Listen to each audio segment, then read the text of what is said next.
नमस्कार, TM24 channel में आपका स्वागत है। आज बात करेंगे पीएम नरेंद्र मोदी की।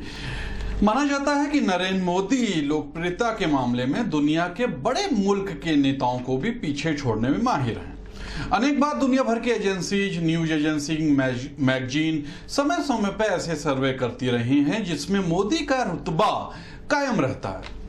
फिर वह चाहे अमेरिका के राष्ट्रपति से मुकाबला हो या जर्मनी से, रूस के राष्ट्रपति से मुकाबला की बात की जाए या चीन के राष्ट्रपति से, मोदी हमेशा सबसे अव्वल रहते हैं। हाल ही में अमेरिकी data intelligence firm morning consult ने एक सर्वे में मोदी को फिर दुनिया का लोकप्रिय शासक करार दिया है।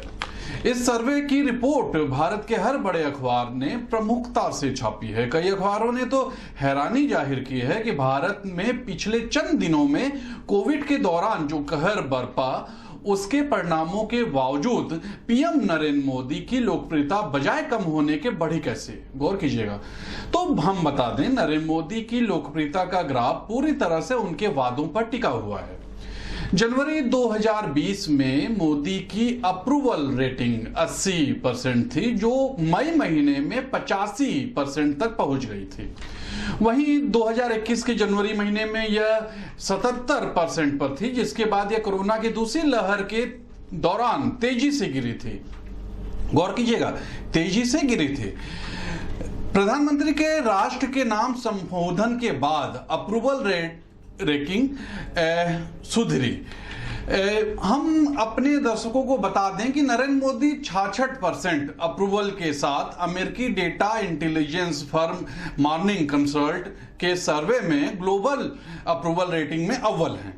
अब ताजुब इस बात पर जताया जा रहा है कि मोदी ने राष्ट्र के नाम अपने संबोधन में ऐसा क्या कह दिया कि वो लोकप्रियता के सारे रिकॉर्ड ध्वस्त कर दिए हैं।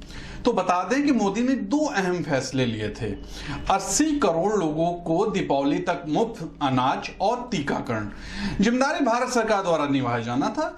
इन दोनों फैसलों ने मोदी को फिर से जनता का चहेता बना दिया है। दोस्तों, इस सर्वे के सामने आने के बाद भारत और सरकार, मतलब गौर कीजिएगा, भाजपा और सरकार दोनों की बाछें खिल गई हैं, क्योंकि बंगाल चुनाव के बाद और फिर कोविड के विनाशक स्वरूप और इसमें सरकार की लापरवाही सामने आने के बाद यह माना जा रहा था कि प्रधानमंत्री मोदी के प्रति लोगों में आक्रोश है।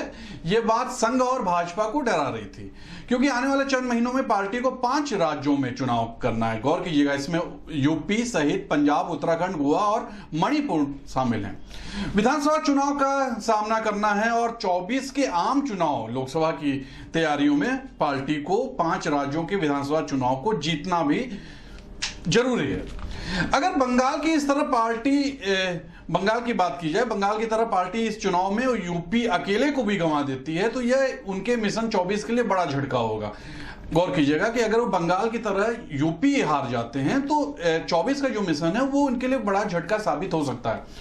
अब नरेंद्र मोदी की स्वीकार्यता बढ़ने की आगामी विधानसभा चुनाव में भाजपा को फायदा मिलने की पूरी संभावना है। गौर कीजिएगा, मोदी की इस लोकप्रियता के पीछे उन कारणों को भी बताया जा रहा है जिसके कारण अप्रैल के अंत तक भारत में कोरोना की दूसरी लहर विध्वंसक रूप में थी, लेकिन मोदी ने कोविड के हमले को देखते हुए आनन फानन में प्रबंधन की कमान अपने हाथ में ले ली और ऑक्सीजन से लेकर वेंटिलेटर तक का प्रबंध का काम किया।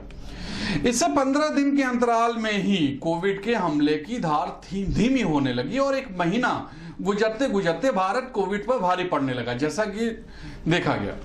बता दें कि इसके लिए मोदी ने बंगाल के अंतिम 2 चरणों के चुनाव का प्रचार भी नहीं किया था। बहरहाल भाजपा और संघ इस बात से बेहद खुश है कि मोदी की लोकप्रियता आज भी दुनिया भर में कायम है और यह बात चुनाव में उनके लिए तुरुप का इक्का साबित हो सकती है। नमस्कार।